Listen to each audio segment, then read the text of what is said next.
Hello, welcome to another exciting episode of Pete First Anxiety. I have a very special guest today. He is the host of the Lethal Venom podcast. Please welcome in the one, the only Noah May. Noah, how you doing today, bud? I'm doing good, Thank you for having me. Well, thank you for being here, man. Why don't you tell everybody a little more about yourself? Well, as you probably can hear from my voice, I'm from the deep south where we're very illiterate. I'm from the great state of Alabama. I've been living here since I was born. Alabama born and raised. I recently graduated from Auburn with a bachelor's degree in journalism. And as he mentioned, I'm the host of the Lethal Venom podcast, a show where I really talk about anything I want with the honest to God truth, where I don't tell any lies. And that podcast has been kind of going around for about 5 months now. Been doing that. And other than that, I also suffer from some mental health issues as well. And that's going to be kind of the main focus I put on my show. But that's just a little bit about me. So when did you start? Okay, so let me ask you that everybody's important question. What was that moment you decided you wanted to start your podcast, man? What was that one thing that said, you woke up one day and said, fuck it, I'm going to do it. By the way, I love the name Lethal Venom, by the way, dude. I was jealous when I saw it. I was like, that's a great name too. So it was kind of like how you explained it. Woke up one morning and was just like, I want to do podcasts. But of course, I had no idea how it went. I'd heard about it at that time. I think it was about 2021. Yeah, I think it was about 2021. I just woke up, wanted to do one, but kind of had no knowledge of it.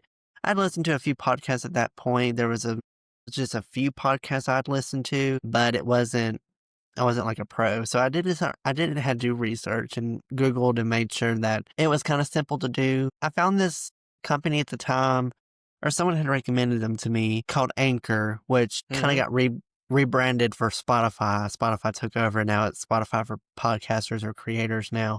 But at the time it was called Anchor. And the platform was pretty straightforward. It was, you kind of could record, edit if you wanted to, and then post it.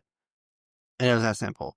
So right before I was about to start recording, I had some personal stuff come up in life, and it kind of got the podcast skip on the back burner, and I had to put that to the side. So kind of a year or two passed. And when I went to Auburn, there was this class that was opening up for podcasting. We had a guest come to one of my journalism classes and say, hey, I'm opening up and launching a new podcasting class next year. If anyone is interested in wanting to participate in the class, talk to your advisor and see if you can put on the wait list. Well, I went to my advisor immediately and said, I want to go in there.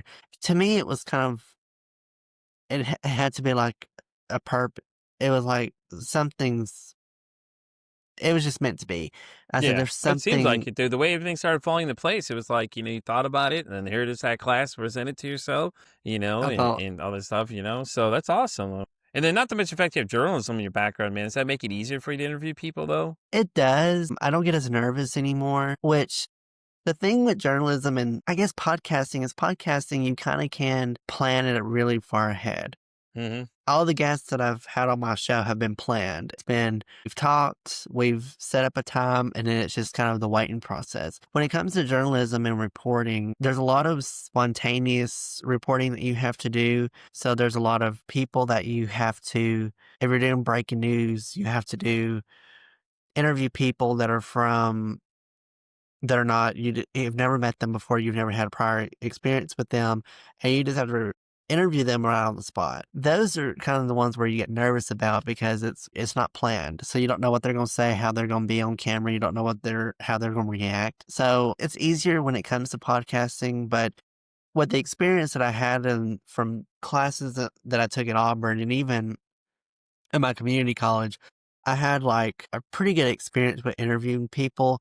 And even if I didn't have any experience, the podcast has actually really helped in getting that experience in. No, I agree, man. I've done what did I do? The first year, did 200 interviews, and it just seems like it got easier. Every time you hit record, man, it just got easier. And, here's a fun fact. I don't even prepare for 90% of them. I just kind of go into it just straight off the bat. But I just don't, I have no problem with it, though. You know what I mean? For me, it's like I'll look and see a little bit of what they talk about and things like that, too. And I just jump in the conversation, and it flows just really well for me. And maybe that's just because it's just easy for me to talk to people in general. I know I got nervous as hell when I did my first one. I was like, oh, shit, what am I doing? And things like that, too. too, man, but it got easier every time you hit record, and then more people kept saying yes, and then bigger people kept saying yes, and it's crazy, man. The first year I had a global bestseller, 4 to 5 at least top percent podcasting hosts in their respective categories and things like that too, and if I would have looked at it from day one to where I'm now, it's like I would have never seen that coming. Don't get me wrong, the space I'm in,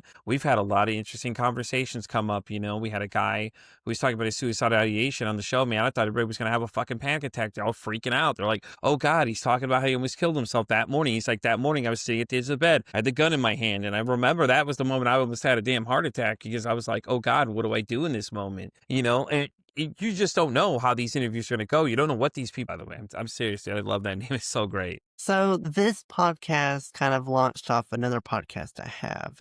Okay. When I was lucky enough to get in the podcasting class when it got offered, I was one of the first students in there, and which looking back, I think he already had it going, so I wasn't technically one of the first, but I like to think of it as I was. And one of the assignments that we had to do was a pitch, and it's kind of the same thing as you've probably heard from regular job interview things where you have to do Yeah. like a job pitch or something. It was similar to that. We had to pitch an idea to the class about a podcast and kind of give an idea about what we wanted to do and kind of get feedback from the class. So I had a book podcast in mind because I was a huge avid reader. I had just started back reading close to that time. So I actually fell back in love with reading. And I thought, I want to do podcasts on reading. So I launched that one. But in the middle of pitching it, there was another idea that came in the back of my mind that was, what if I want to do like a podcast where it's just me? Yeah. Because I'd been silenced my whole life. No one ever wanted to hear what I had to say. And so I thought, well, maybe I should make a podcast and be able to finally speak my truth and kind of have my views and personal opinions out there and people can finally hear what I have to say. And so after I had pitched the book one, I think I had pitched this one, which at the time had no name. It was still kind of it was a work in progress at the time. So it had no Yeah. name. But I think I said to the class, I want to do maybe like a variety type show where I talk more about personal stuff. And some people had positive things. Some people had some critiques in it and about the show idea and everything. But it was one of those moments where you take it all and you just really just go with your own gut and run with your idea. It was like, well, screw what everyone has to say. I'm gonna do it whether you like it or not. Yeah. So Because that you never was know. that was kind of the mood I had with this podcast. I said, I don't care what the people say. I'm gonna do it no matter what. And so the name took the longest for me to come up with because I thought I wanted to be kind of a name that's not familiar with people or it's different from everything else. But I also wanted it to be kind of like have like a meaning to it. So I thought and thought, and then I thought, well, I wanted it to be called Venom or Poison at first because to my mind it was the the truth can be like venom. It hurts and Yeah. can kill you sometimes. So that's kind of where the name came from. Well, venom and poison were already taken. And I had this rule where I said, I want my name to be the only podcast name on the platform. I Yeah. want to look at and I thought, I don't want my podcast name to be the same as anyone else. So for this one, I tried other names. I tried like the plural version, venomous and poisonous, and those were taken. And I thought, okay, but I really want this name. I really want this name. So I put lethal in front of it. And lo and behold, Lethal Venom wasn't taken. So I just kind of thought I'm claiming that name now because my luck would be someone will claim it and probably come up with that name. So I claimed it. And yeah, the name kind of came from the thing how the truth hurts sometimes. As venom is lethal, the truth can be the same way. No, I agree, man. I love it though. I think it's a great name. Like I said, that's how mine came across. It was just like one day I was just sitting there and all of a sudden it hit me. What about Pete versus anxiety? Because my anxiety is my biggest battle I have every day. And it just clicked from there, man. And it just rolled off the tongue. When I pitched the idea for the show, bro, if I could have told you my phone, I thought was going to blow up from how many messages I got just from just posting the concept out there saying, hey, listen, because I did a podcast prior to this called Pete's Corner Store. I did with a friend and it just didn't work out near the end. It was just like, it was causing too many problems. And I was just like, you know what? I don't like where this is going. So we hit the episode about men's mental health, and when we started really looking to statistics, dude, I think that's where the first, like, start of this conception of the show started, because I was like, "Shit, what are we gonna why aren't we talking about these subjects enough?" So when you go and research it, mental health, you see all these doctors, this and that, da, da. It's like, but where are the regular people just having a conversation? Like you and I, we're not certified anything, therapists, all these things. We're just having an open, honest conversation about this topic. So I said, fuck it. Let's go for it. Let's see what happens. Because, at this point, I was like, I want a podcast. I just don't know what I want to do yet. So let me pitch this idea there, see what happens. Float it out to a couple of these groups where I was in, a bunch of people, do guest requests and things like that.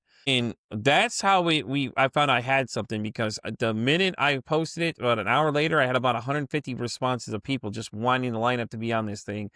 And I got Wow. invited to join a network at the same time, and the guy was like, he just reached out to me and he was like, yeah, hey, do you want to be a part of this thing? And it just got kind of crazy though. So, but it was just like, you didn't realize how much demand is there to talk about mental health. So speaking of mental health, I know you mentioned that you have your own mental health issues. Would you like to elaborate on some of those and let us know what it is you deal with? So like you, I have anxiety as well. That's been the kind of the pain that's been the thing that's been kicking me in my ass since the day I got it. And Yeah. then I also deal with depression as well. And the depression stemmed from when I was 13. So I got it young. It was one of those things where it came very early. I thought it was um so when I got diagnosed with depression, it was I didn't really know what it was at the time because Yeah. school wasn't teaching it. My parents tried not to talk about it, so it was just kind of a blind side to me. But it was kind of it was a long process of how it came to be. So I think this was around eighth grade. My grandmother had gotten diagnosed with Alzheimer's and dementia at the same time, Jesus, man, that's horrible. and her health just went completely downhill from there. So, no, let me ask you real fast. Were you guys really close, your grandmother and you? Yeah, I was there with you, man. I can relate to that a little bit too, though. That's rough, man. I'm sorry. So during that time, it was very much a struggle bus for me. Yeah. Um, I just kind of my whole personality had changed. I just wasn't the same person that I usually was. And so when it came to time to by the time I got diagnosed with the depression, it was kind of like I almost hit rock bottom. During that time, I had a really severe porn addiction at the time because Mhm. it was just for me an escape from reality at that point. I did have suicide thoughts at the time as well. Never fell through with those plans because I was kind of scared to do it. I was kind of too like, and it would have been hard for me to do because I didn't have like resources here to do it anyway. So it was kind of like lost cause to try to do it. And so I went, and also school was hard at that time as well. I was going Yeah, I through could only imagine. a rebellious time with people. I was hanging around bad influences of kids that were troublemakers to me, that were bullies to me as well, but I tended to just stay around that all the time. There was just a multitude of things that kind of just kept adding up. And I remember that year for Christmas, it was just like, I look back at it as like, what was I thinking? With it being 2015, most kids around that time would want new video games, maybe the new like an iPhone 5 or 6 that had just come out. But for me, I wanted like a typewriter and a rotary phone. I can't tell you why. I wanted that. Out of everything for a 13-year-old to ask for, those are the two main things I wanted. And my mom, of course, she knew this from left field. Thought something's wrong with him. Something's wrong. And so I was stupid one day and was watching porn in the middle of the day because I didn't know better because I was stupid. Yeah. And she caught me, and for 2 hours, she just really sat down with me, and I just told her everything that was going on about, um, my grandmother at the time, how my grandmother and my grandfather were fighting all the time now, and how school was. She just sat there for 2 hours and listened. She didn't interrupt, she didn't talk down on me or anything. She said, "I knew something had to have been going on because you just not been yourself the past few months. I could tell something was wrong." She said, "We're gonna go to the doctor and we're gonna see." And we went to the doctor and he said, "Oh, no question, you have depression. It's evident. I mean, you show strong signs of depression symptoms. The porn addiction, the sad thoughts, lack of motivation. I mean, he said that there's so many red flags there that this alarms that scream you have it. That was an easy thing to get diagnosed. And I had something called clinical depression, Mhm. where it's a form of depression that comes and goes in waves. There's not really a particular time that I'll know when the depression will come. So I could be depression free for 3 months and be free for 7 years, and then it comes back for 2 years and stays gone for a week. It's that kind of depression. You just can't control it. Certain parts of the year, there are triggers for it though. Usually January through March or April are usually not good times for me because I've had a lot of traumatic stuff happen to me in those first few months of my life. I've had something happen from pets dying to my anxiety diagnosis to my grandmother passing away. Yeah. It was just a multitude of things that led up to it.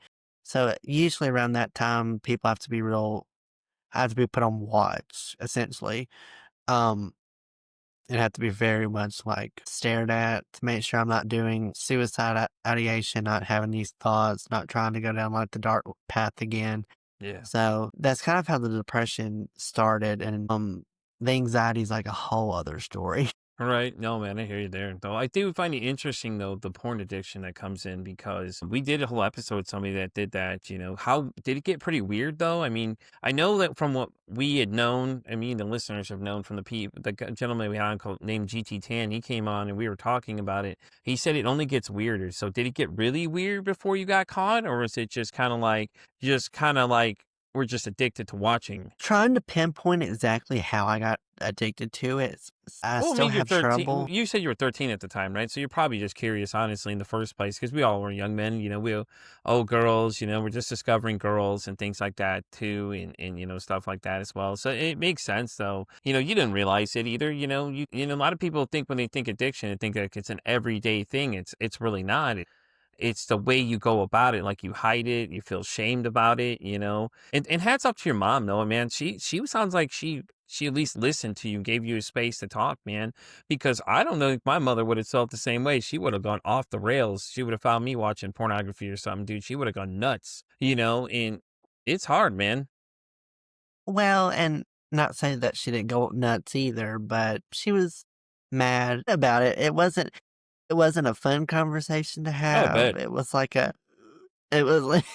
I thought, Lord, take me now. But I don't want to say that it got weird, really. I didn't really watch any peculiar stuff. No, It I was just asked because I know that they said we and GT were talking about it. He was mentioning sometimes the addiction gets really weird, like it just gets weirder because it's just fulfilling that sensation and rush you're getting from watching it. Like, you get to some pretty oddball stuff. Like, what did he say? He said tranny porn is usually where they get up to, and he said a lot of straight guys will say, "Oh, I never watched it," and nobody really gonna admit to watching a lot of that stuff.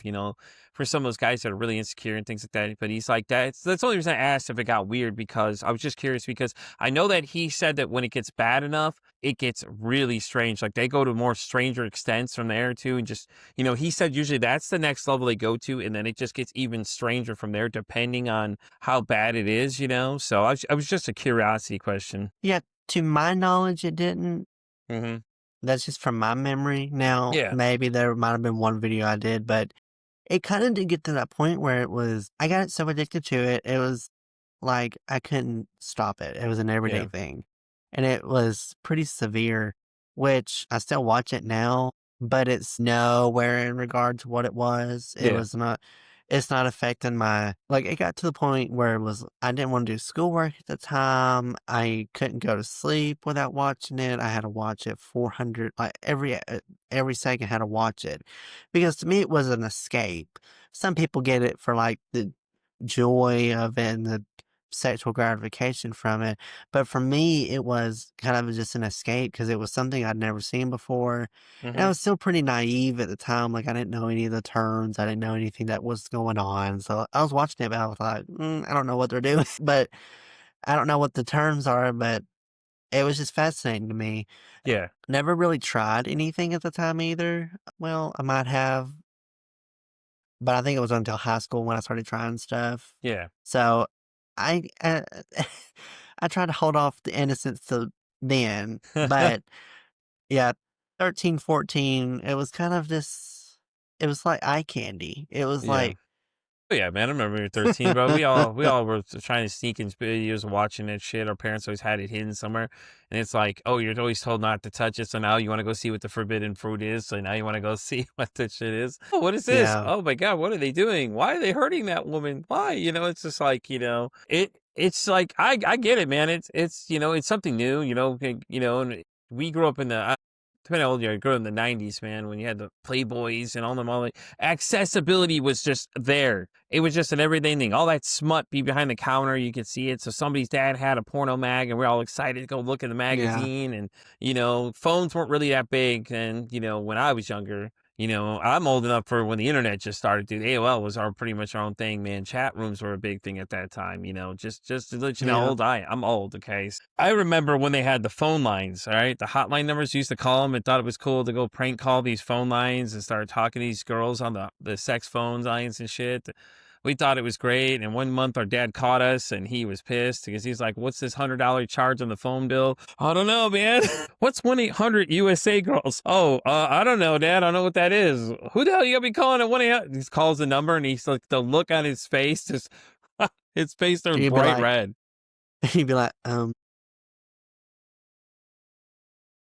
Oh, he knew what it was. The minute he called, he said, it's like, "Hello, welcome," and it starts doing the whole intro thing. And he's just like looking at us and we're like, "Oh yeah, we're fucked. We're in trouble." Because my older brother was the one that showed it to us. And you gotta remember, we didn't have video back then and there. We just had the still images. So you had like still images of things, and he was the one showing us a lot of this stuff. What else? We had rotten.com with all this fucking crazy nasty shit that you could see. What was it? The Two Girls One Cup thing was still getting kind of big when I was younger. And then we got to some really oddball ones, like One Man, One Jar, if you really want to get to that extent, and just some really crazy shit that started happening though. But you gotta remember though, the internet was still new for us. So like, yeah, video porn online was not accessible. You had to have the videotapes, the magazines, those were all big. Now, when that media moved away to where we're at now, where like YouPorn and all these other sites come into play, it's now you have more accessibility at your fingertips. Hell, you can access it from your phone, your TVs, and everything else nowadays. I mean, it's so easy to get into, and depending on when you were 13 and what year it was, you had endless amount of things at your fingertips. So you God knows what the hell you're watching at that point because you have access to all this stuff. You type in one term and it pulls up some kind of pornography video now, and it's crazy. yeah. I think it was like 2015, 2016. So, Okay. that was kind of like when it all happened. And I did have like a phone, and you're right, it was easy access on here. It was Mm-hmm. just like you search in one word and all this stuff pops up. And you're just like, whoa, whoa, it's just like, wait a minute. Like, wait a minute, it's not what I searched for. I searched for little puppies, not a guy dressed like a puppy or a dude on a Exactly. Which leash. luckily I didn't see any of that. Yeah, A fun fact, I've never seen like the Two Girls, One Cup thing. I've never seen you're not that. I missing think I much. was You're not missing lucky, much. and people say it was the most nasty thing, and I've yet to I think I even tried looking for it and I couldn't find it. So I thought, okay, Was well, somewhere, I'm sure. I'm sure it's somewhere to be found, but yeah, it was pretty revolting. I've seen a few minutes of it, and I'm just like, this is the most disgusting thing I've ever seen in my life. Why are people watching this? I think it's more for the shock value of this, like people saying you saw. It's like, oh God, have you seen that? And then One Man, One Jar. You can only imagine what that was like. That was, yeah. It was pretty bad. It was just like, these are the things we looked up as kids and we thought this was crazy, and things like that too. Now, uh, a lot of this stuff is just it doesn't matter. You don't know what you're gonna find these days. Like the mm-mm, weirdest shit will show up on your things, and everybody's like, "Oh, it acts like it's all brand new," but it's really not because we used to have this beforehand. Like Rotten.com was just the most revolting pictures you ever seen. People shitting on themselves, and just an example, some wild shit. We all thought it was funny to go look just to see the crazy shit on there to see which one of our friends gets grossed out first, kind of thing. We didn't have the greatest mindsets when it came to that too. So I grew up in like a small town, so we didn't have a lot uh, going on out there. So like you imagine you're out in the middle of the cornfields and about 10 miles to the next town each way, and that's what you do. And you get creative when you're trying to figure out how to entertain yourselves like these days. But it, yeah, yeah. But yeah, yeah, man, I feel you though on the depression thing, bro. Like my depression gets bad sometimes too, and there's just some days like it's so bad that people don't even know, and then it's like, but let me ask you though this question though. It's like when it happens, what do you suggest to people? Like say somebody they know may have depression. What do you think is what's the best way to approach it, do you feel? Like I mean, everybody has their own way they feel about it. Like myself, I hate when people sit there and go, "Oh, well, I'm so sorry you're not feeling to whatever. I'm so sorry. I just don't want to hear all that, honestly. To me, I'm just like, I already feel like shit. I don't need you to continue to pour onto it because I know you think you're helping me, but you're really not. The best way that I've kind of have found is to not keep it in, speak up and speak Mhm. out about it, because what it ends up doing is that it weights you down. You get too far down to the point where you might hit rock bottom. You may never come back up. So I've always recommended to people that if you feel like the most sense of depression, if you want to start hurting yourself or anything, or you just feel sad, just speak up and talk about it. Don't keep it bottled up. And it can be like if you want to talk to a friend, if you want to talk to a doctor, if you want to talk to a family member, or even just some like a coworker that you trust, just talk to somebody because it's better to open up and share what it is and, instead of keeping it bottled up. Because if you keep it bottled up, it can lead to really bad, really huge consequences, and some of those consequences cannot be reversed. Yeah, no, I agree, man. I agree. I think that's the hardest part. Those we males, we don't talk about it enough. I think that it's that whole macho man perception everybody puts out that you're not allowed to talk about your feelings or you're weak to talk about it. Listen, I can tell you, anybody that's listening to this right now, you can reach out to me ever and talk to me anytime you like. I'm always listening. I don't care how shitty my day is. If you reach out and say, "Hey, Pete, I need to talk," or you need somebody to listen, I will literally listen. If you need to call me and want to talk to me, whatever I'm on anything you want. I give out my number to people a lot of times to people and say, "Hey, listen, you ever need somebody to talk to, just reach out to me." I'm always up because I work third shift, so I'm awake at night.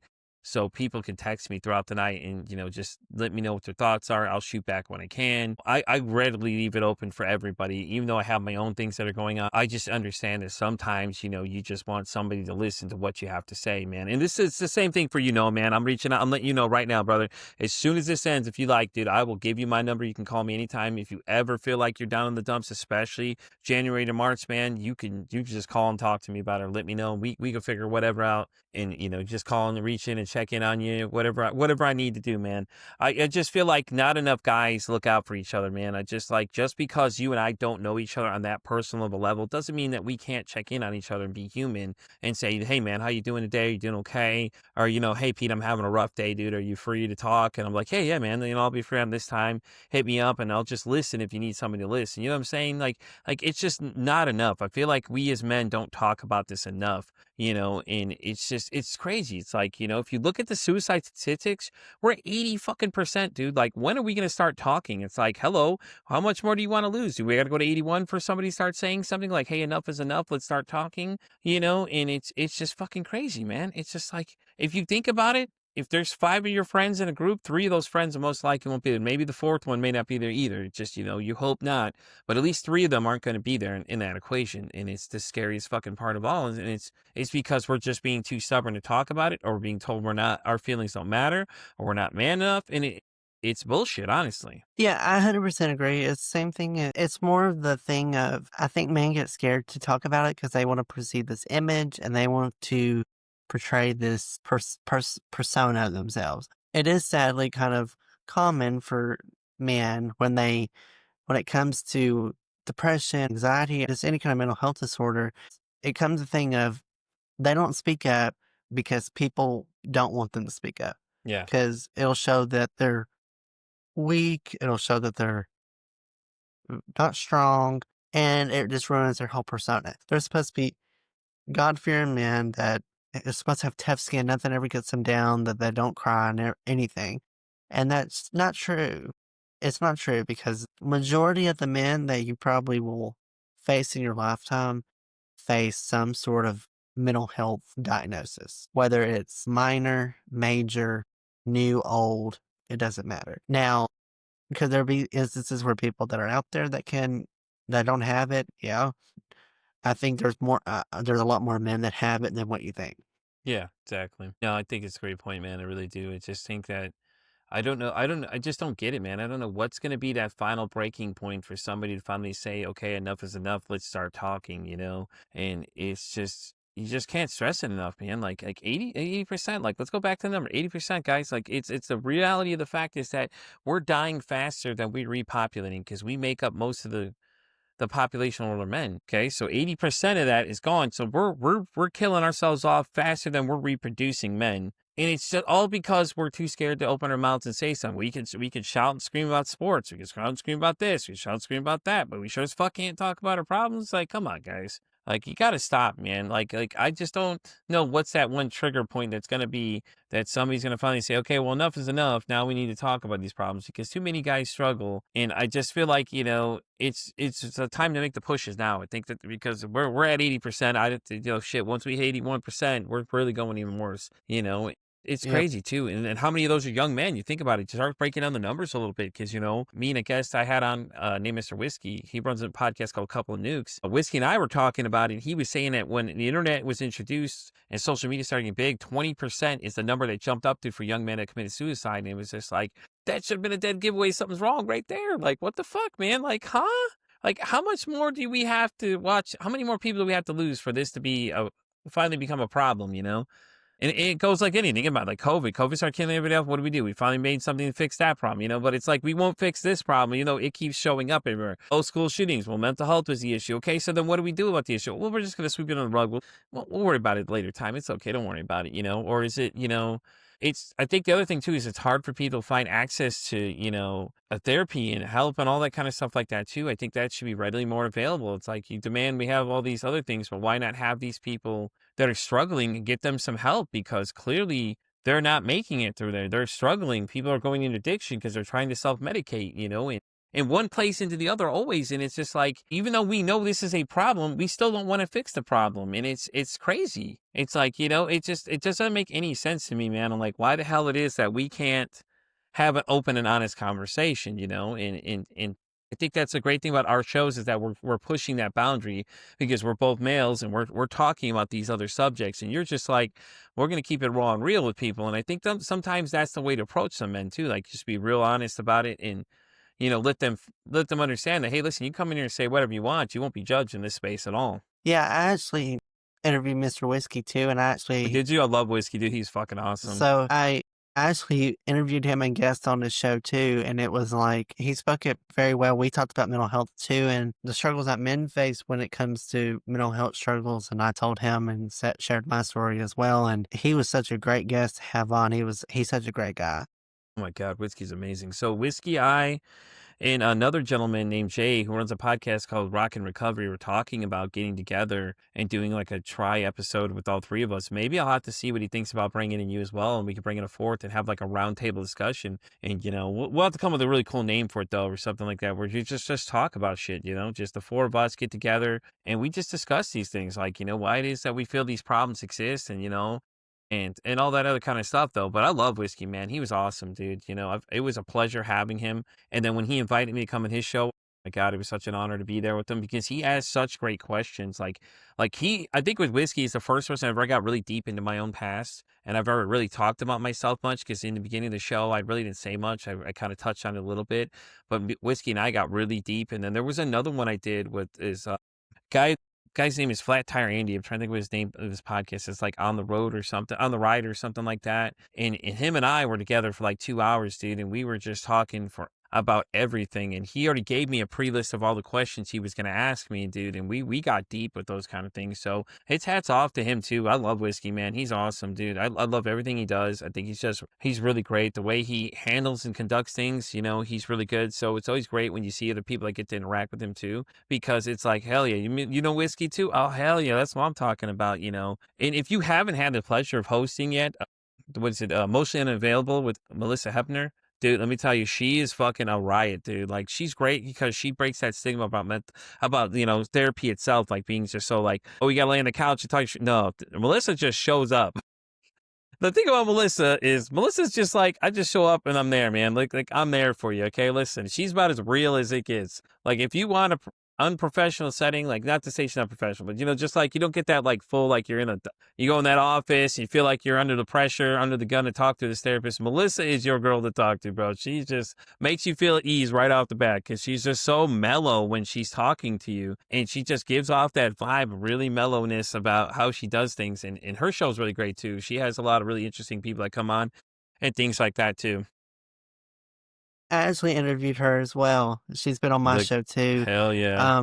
So she was fantastic. I loved having her on. It was She's there. fucking right, dude.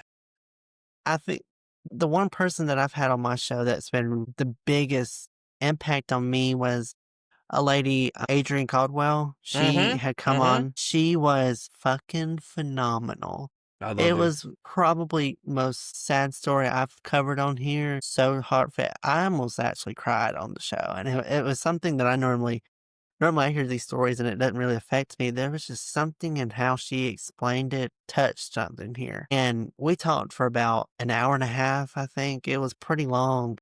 And man, that was such a if people that are podcast hosts that have a mental health show, highly recommend her. Yeah, you know one I recommend too is Tiff Carson. Dude, I'm gonna tell you right now, I started crying in that episode, bro. She literally had my heartstrings tugging. She was telling that story. She's upset. I'm upset. Like, dude, it was a hard story to listen to about her brother. She was telling a story about her brother and everything, and I was just like, I was holding it back, and then all of a sudden, I just let it rip, dude. I just couldn't handle it anymore. It's just touched so it hurt so bad listening to this poor woman's story.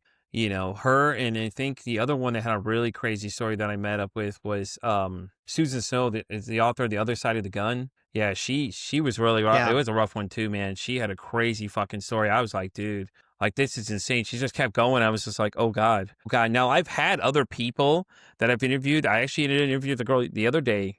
Okay, so this girl, let me tell you when I tell you that you had no idea what she was about to say next. And this falls in this category perfectly because we went from she had drug addictions, got abused by her ex, to the FBI is kicking in her door with 16 people coming through the door looking for her. I'm telling you, no, I can't make this story up for you. When this thing comes out, bro, you have to listen to the rest of this. But she literally just said, they came kicking through the door looking for her and everything else. And then, you know, they were looking for her because she was something about Breaking Bad. She made us eliminated Breaking Bad. I don't want to give away the full thing, but let me tell you, it got pretty wild. Okay. So it was intense. It was right up there. It's probably the number one craziest story ever told by anybody that's just come to tell their story. Number two was another girl I had named Whitney. So Whitney, I had met through TikTok through a friend of mine. We were in a mutual room at the time, came in, met her, just everyone kept saying, hey man, you need to have her on the shade.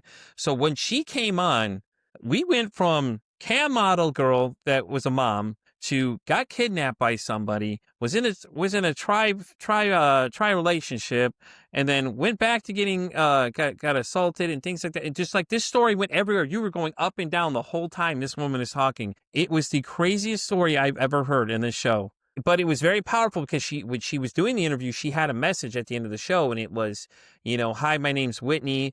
Deal with these things and start listing all her issues she had, you know, which I think is a very powerful statement for people because once you get diagnosed, it doesn't identify you as a person. I think we need to cover that really quick and really loud that you all, you know, just because you have anxiety, you have depression, BPD, whatever it is you have, it is not what makes you the person. That's just something you deal with. And Whitney, I think when she did it was very powerful because it's very emotional because when she said it, it was a very powerful statement that just echoed out because when we were recording it, when I was doing a live episode, she had 25 people watching this thing as this was going down. And she started mentioning that. And then when she said that, that was it, dude. That was the most powerful statement ever made on that show ever because she literally hit it on a T. Is that just because you have anxiety doesn't make it, that's not you anymore. You can't sit there and say, well, I have anxiety, so I can't do any of these things. You don't limit yourself based on your diagnosis. I'm trying to think of some other people I've had on here, which with my show being like a variety show, it's been more sporadic. I've had people from all backgrounds on here. I had That's kind of been the huge thing that I love about my show is, well, it does tend to have focus on one thing. Don't get me wrong, I've had some wacky guests on here. Don't get me wrong on that. But There we go. I had someone come on recently or a while back now that talked about being in the police force, and he told Yeah. me this. I think his name was Joseph, I think was his name. Um, he came on and shared this one police story that about a child got involved in a shooting, and it was just like, and it was great. I love how I got choked on my air. But he was just it was just such a huge impactful story about that. And then I go around and have someone come on here and talk about weed for 50 minutes. It was like And nothing wrong with that. it's Listen, nothing wrong with that either. Listen, it's an interesting story, I think, from the first responders aspect because, like, people don't realize like how much shit they go through on a daily basis, man. Like, I don't think enough people ask about their mental health either, man. Especially EMTs. Just think about it. Like, they get hit with so much shit every day. Like they're dealing with all this shit constantly, but no one does any self checks on them and things Right. like that too. But it's been crazy, man. I've had some people outside, that come in. I've had a couple musicians come on too, which is fun because it's always nice to have some different perspectives. One girl actually, is the lead singer of a band called Haunter. She came on and we found out that she had BPD. We know, and I didn't know this beforehand. She was a big mental health advocate too, because when I messaged her, I was out late on Instagram. I sent a friend. I was commenting like you always do on your favorite person's post. Hey, listen, what do you think about being on my podcast? And she said yes. And she was like the 15th episode into the season. I got her to come on. She has like 20,000 followers at the time.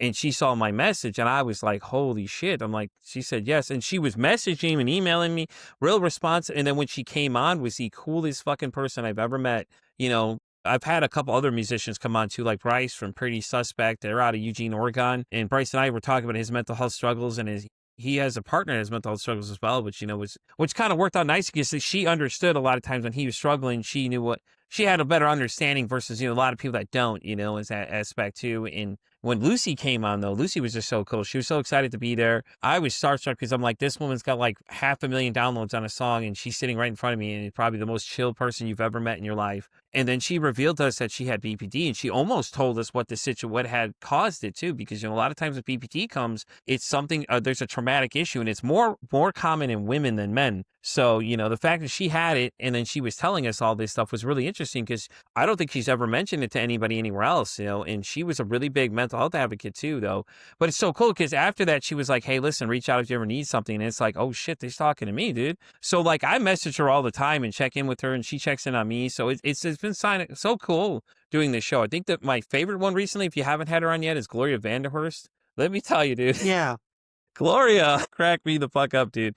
She was the coolest person ever, dude. Like a best-selling author that came on and just like had me rolling the whole time. She was just so entertaining to talk to.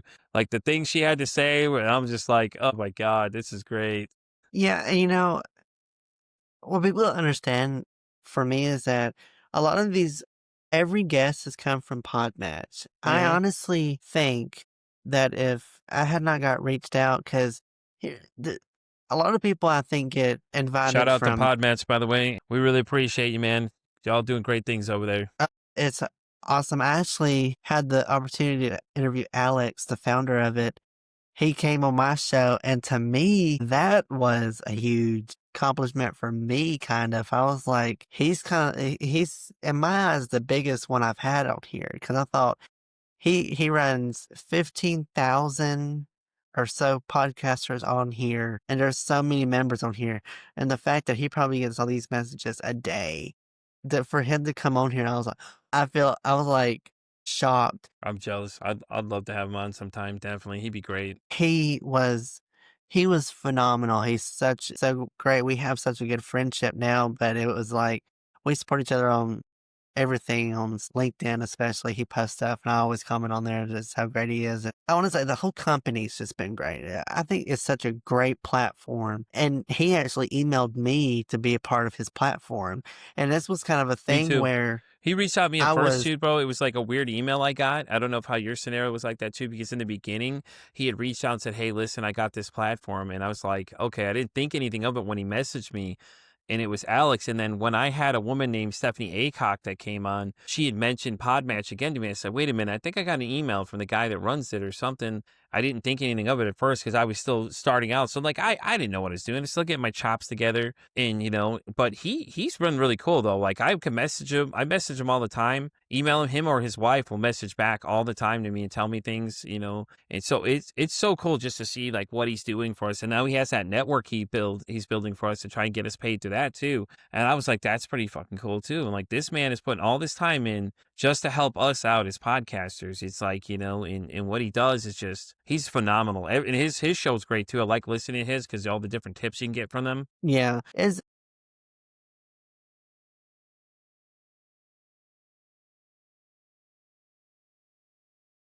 Hmm.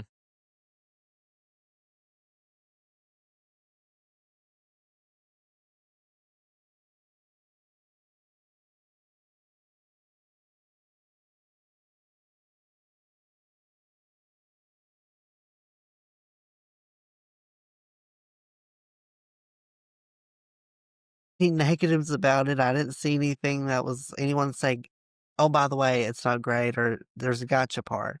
So I thought, well, maybe I should just try it. I mean, what's it gonna hurt? And so signed up to it, and I've not had any complaints. I mean, every Yeah, me guest I've neither. had on here have come through there. I've had like over 100 interviews from people on Podmatch just in the 3, 4 months I've been on here, and I have a relationship or connectivity with everyone on here.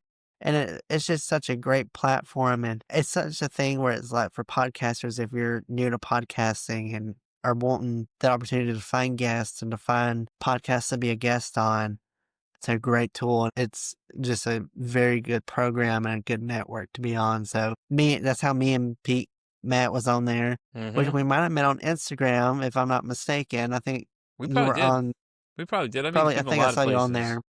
I'm on a lot of places, man. I think, I love Podmatch though, man. Ever since I've joined, I've had nothing but great and nothing but a great time. I think everybody I've met so many cool people. Massimo Riccati's actually one of the most recent ones I met. He was really cool too. I linked him with a buddy of mine, and the two of them are just been blazing the trails together. I've met so many different people that know each other too. It's funny because I got people when I suggest, I tell like people all the time. Anybody has a podcast, I'm like, listen, if you're gonna interview guests, most definitely go to Podmatch for the money you spend for it. It's worth it. You get the recognition, you get these other people you get connected to, and I say, I'll start suggesting people. I actually have a group that I put everything into. I'll put all my guests in, like, hey, listen, have y'all had this person on? And we'll all compare notes. And one of them actually in there is actually the host of the shit that goes on her head, Gretchen. She's got like 2.5 million downloads and shit like that, though. She's fucking cool as fuck, though, dude. She was great. I had her as a guest on my Hmm. show, and I'm gonna be a guest on her show next year. It was gonna be a while Yeah, she till said I'm she's out to on. like November 2026 or something. Yeah. I think I'm coming on August, but she came on my show and we had like a pre-interview too. Great. Yeah, I love Gretchen. She's awesome.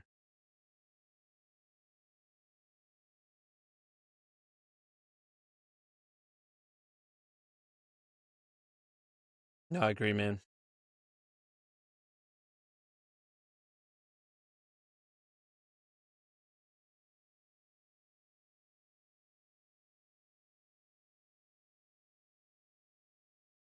That's what I asked too. I said, okay. And so like every episode then has had them as like a sponsor for it. I gave them a good word. I put it at the beginning of each episode. It just kind of shows how supportive and how great they are. I haven't thought Shout out about to doing that. I reached out to him. I asked him that too. I said, listen, do you want to sponsor? Like, I don't even want you to literally do anything other than just say to sponsor my show. That's all. That's all I told them. And the least was like, well, you could use your affiliate link. We don't have any sponsorships yet. Okay. All right. I said, is Alex. All right. I see what goes on in these secret meetings, Alex. Hey, guy. What the fuck, man? No, anyways, but I agree, man. It's great. Podmatch has been great just because the people you meet, every person you meet is an opportunity to network to somebody new. I have so many yep. different people that I've met over the years. And it's like now you can mention my name to most people, and they're like, "Oh yeah, I know Pete for his anxiety." And it's like they're like, "Yeah." Well, Jay was a real good example of this. So he's like, "Yeah, I reached out to all these people. I met your name, and that literally just said yes. So I don't even have any other questions." I'm like, "Yeah, that's probably gonna happen a lot, honestly, man. I had a good rapport with a lot of people. I don't think I've had any negative interactions with anybody yet." To this date that I know of, and it's just been a great time. I like the little rating system where you can leave the little reviews, and some of the stuff people leave in there is just it's great, man. Like I would never have met what is it? Dr. Vet Rose. She's a global bestseller. She has 21 published titles. Her first book is a global bestseller. She came on to probably the coolest lady ever. Like, things like that too. But I take other people off the site too, just because I'm always interested in other fascinating stories. So I have some other little things that are coming up. Actually, the song for season three's intro, actually, the artist will be on this month. So, and I actually got permission to use the one I'm using now, which is Let Me Bleed's Is It Me? I got actual permission from the band, and they told me it was okay to use it. I said, listen, hey, can I use your song for my podcast? I don't want any copyright issues in case I run these things. And they're like, hell yeah, man, go ahead. Why not? And they were a band I actually found on TikTok. Now, their guy, Eddie Bleeds, which is the main lead singer, I want him to come on and talk to me, but it's just been, it's just hard sometimes connecting with some people sometimes. So that's one of my goals. But, this whole thing, this opportunity has been great, man. I had one of my top 5 5 Guests I Wanted was Dr. Jen Bellinger came on. She's a world-renowned expert in BPD and everything like that. She was actually one of the first videos I started watching when I started doing research for my podcast of just different, different things. When I found out what BPD was, I looked into it and I was like, "Hey, what's this?" And I had her on. So, man, it's just been great ever since then, man. It's just been a great time. So, well, Noah, we're at the fun part of the show. I don't know if you ever watch one of these episodes. I am actually going to quote and coin Gretchen's actual question she asked me during an interview. She said to me what the same thing I'm about to ask you. Noah, if your mental health had a song, what would that song be? Well, that's a good one. I'm telling you, bro, it stole this one. Ever since she said it to me, I'm like, bro, I'm stealing this. I'm running with it now. I absolutely love it. What's the first song that comes to mind? The first one that came to my mind was "Breathin'" by Ariana Grande, but then Avril Lavigne's "Complicated" came up, and I think that would be more that would make more sense.